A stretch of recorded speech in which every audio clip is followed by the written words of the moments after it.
నమస్తే ఫ్రెండ్స్, నేను ప్రియమి Priya food channel. మనం ఇప్పుడు పచ్చిరొయ్యల ఇగురు చేద్దాము. ఇదిగోండి, పచ్చిరొయ్యలు ఇలా శుభ్రం చేసుకోవాలి. ఈ రొయ్యలు బాగా ఒలిచేసుకొని దాని మీద నరం కూడా తీసేసుకోవాలి. నరం శుభ్రం చేయకపోతే దాంట్లో ఇసుక ఉంటుందండి, తినేటప్పుడు మనకి చాలా ఇబ్బందిగా ఉంటుంది. ఇప్పుడు ఇవి 3 పచ్చిమిరపకాయలు మనం మధ్యలో నాట్లు పెట్టుకోవాలి. నాట్లు పెట్టుకుండా వేస్తే మళ్ళీ ఇట్లా పేలుతాయి. తెలియని వాళ్ళ కోసం చెప్తున్నానండి. అవి వేగాక మనం ఒక పెద్ద ఉల్లిపాయ అండి, పెద్ద ఉల్లిపాయ చిన్న ముక్కలుగా కట్ చేసుకొని ఇవి కూడా అవి వేగిన తర్వాత ఇవి కూడా వేసుకొని వేపుకోవాలి. ఇవన్నీ బాగా వేగాలండి నూనెలో.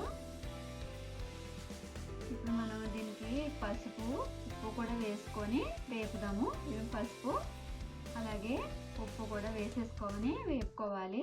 వీటిని బాగా వేపాలండి. మనం పసుపు ఉప్పు వేసుకోవడం వల్ల మనకి ఉల్లిపాయలు బాగా మగ్గిపోతాయి, చాలా మెత్తగా గ్రేవీలా వస్తుంది అన్నమాట. అందుకని ఇలా వేసుకోవాలి. ఇది బాగా వేగాలి. అంతా ఉల్లిపాయలన్నీ బాగా వేగేలాగా కలుపుకోవాలి. కలుపుకొని మనం ఇవ్వండి రొయ్యలు మనం శుభ్రం చేసి పెట్టుకున్నాం కదా, ఆ రొయ్యలు వేసేసుకొని మనం పచ్చివాసన పోయే వరకు మనం ఇలా బాగా వేపుకోవాలి. నూనెలో బాగా మనం ఉప్పు పసుపు వేసేసాం కదండి, అది నూనెలో బాగా రొయ్యలు కూడా బాగా వేగాలి.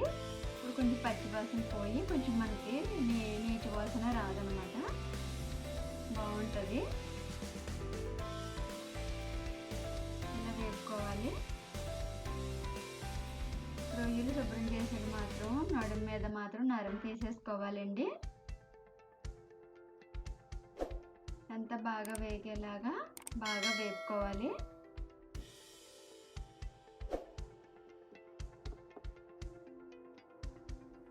ఇలా వేపుతూనే ఉండాలి. ఎంత బాగా వేగిన తర్వాత మనకి ఇప్పుడు తగినంత కారం, 1 స్పూను పట్టిందండి. ఫుల్గా 1 స్పూన్ కారం పట్టింది. వేసుకొని బాగా మొత్తం అంతా కలిసేలాగా మళ్ళీ అంతా బాగా కలుపుకోవాలి. అలా వేపుతూనే ఉండాలండి. వేపితేనే అందులో మనకి నీచు వాసన రాకుండా కొంచెం కర్రీ బాగుంటుంది. ఇప్పుడు అలా వేగిన తర్వాత మనం తగినంత వాటర్ కూడా వేసేసుకొని అంతా బాగా కలిసేలాగా కలిపేసుకోవాలి. అంతా కలిపేసి మనం అలా సర్దేసుకోవాలి. సర్దేసుకుని రొయ్యకు విడివిడిగా పెట్టుకుంటే మనకి బాగా కుక్ అవుతుందండి.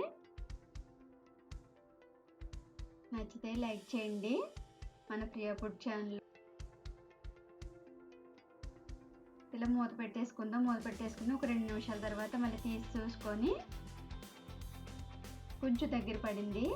ఇప్పుడు మనం మసాలా పేస్ట్ కూడా వేసుకుందామండి. మసాలా ఇది మనం అల్లం, వెల్లుల్లిపాయ, జీలకర్ర, అలాగే గసగసాలు, లవంగమొగ్గ, దాల్చిన చెక్క అన్నీ కలిపి నూరిన పేస్ట్ అండి. ఇగురికి మనం ఇలా చేసుకుంటేనే బాగుంటుంది. ఇగురు కర్రీలకి మాత్రం ఈ మసాలా చేసుకోండి.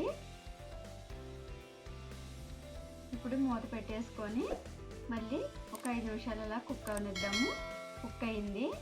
ఇప్పుడు మనం మూత తీసుకొని మనం కొత్తిమీర కూడా సన్నగా తరిగి పెట్టుకున్నాము, అది కూడా వేసేసుకొని బాగా కలిపేసుకుందాము. అంతా కలిసేలాగా కలిపేసుకొని మన కర్రీ రెడీ అయిపోయిందండి. నచ్చితే లైక్ చేయండి.